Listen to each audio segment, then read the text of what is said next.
l'avion de chasse indien a survolé à très basse altitude un train de la 8e armée, découvrant qu'il était chargé de tanks et d'autres armes lourdes. Le pilote indien a immédiatement réalisé que la 8e armée se préparait à une grande bataille. Il a donc contrôlé son avion pour revenir et faire un rapport. À ce moment-là, l'armée de la 8e armée avait déjà rapidement déployé des canons anti-aériens et a commencé à attaquer.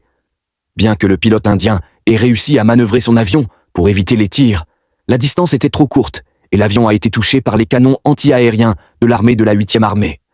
Les instruments dans la cabine ont immédiatement clignoté en rouge.